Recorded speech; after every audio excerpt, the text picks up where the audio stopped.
दोस्तों, income tax relaxation से related ये एक नई प्रेस रिलीज़ आई है जो आपके साथ इस वीडियो में शेयर करने वाली हूँ। तो वीडियो में आगे बढ़ने से पहले अभी तक अगर आपने चैनल को सब्सक्राइब नहीं किया है तो जल्दी से सब्सक्राइब कर लीजिए, बेल आइकन को प्रेस कर लीजिए ताकि कोई भी इंपॉर्टेंट अपडेट अपलोड हो उसकी नोटिफिकेशन आपको मिल जाए।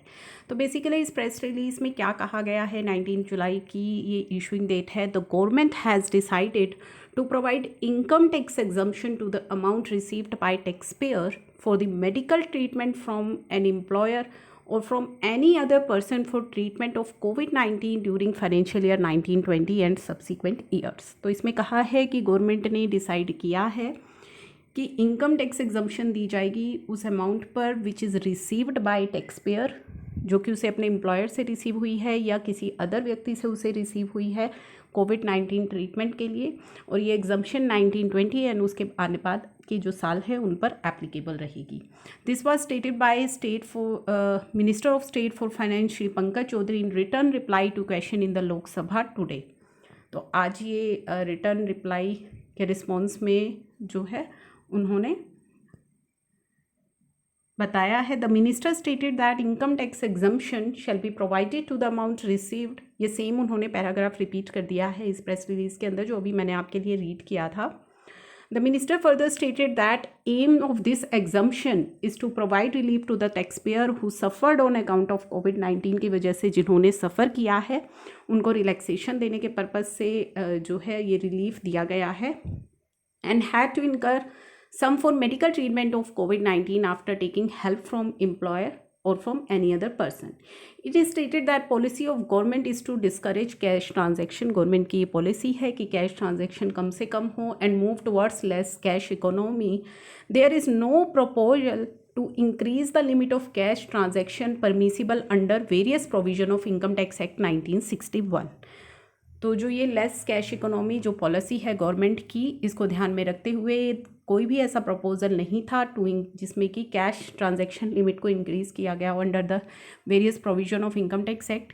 Giving more detail, minister said in order to provide relief to the family members of tax payer. अभी तो टैक्स पेयर्स की बात हो रही थी, अब फैमिली मेम्बर्स के लिए जो है रिलीफ क्या दिया है, who loss their life due to कोविड-19 की वजह से जिन्होंने अपनी लाइफ जो है वो लॉस की है, उनके फैमिली मेम्बर्स को रिलीफ देने के लिए the government has decided income tax exemption shall be provided to the ex gratia payment which is received by family members of a person, जो कि एम्प्लॉयर से रिसीव हो या किसी अन्य व्यक्ति से on the death of the person due to कोविड-19 ड्यूरिंग फाइनेंशियल ईयर 1920 या आने वाले सालों के लिए ये एप्लीकेबल रहेगी। अगर फैमिली मेम्बर्स को एक्स ग्रेशिया कोई अमाउंट रिसीव हुई है एम्प्लॉयर से या किसी अन्य व्यक्ति से, the exemption shall be allowed without any limit for the amount जो कि रिसीव की हुई है एम्प्लॉयर से, जो एम्प्लॉयर से रिसीव हुई है उस पर तो टैक्स एग्जम्पशन, उसकी टैक्स एग्जम्पशन पर कोई भी लिमिट नहीं है, लेकिन द एग्जम्पशन लिमिट जो है लिमिटेड रहेगी 10 लाख तक in aggregate for the amount अगर आपको किसी दूसरे व्यक्ति से रिसीव हुई है। तो एम्प्लॉयर के केस में कोई लिमिट नहीं है, लेकिन इफ़ अदर देन एम्प्लॉयर है, कोई अदर पर्सन से रिसीव हुई है तो वहाँ पे 10 लाख की लिमिट है। The minister further stated that government ने काफ़ी सारी डेट्स भी एक्सटेंड की हैं due to the impact of कोविड-19 पैंडमिक, जिसका नेक्चर उन्होंने यहाँ पे अटैच कर दिया है, जिसमें ऑलरेडी जो आपके लिए एक्सटेंशन हो चुकी हैं वो सभी एक्सटेंशन इन्होंने यहाँ पे बताई है।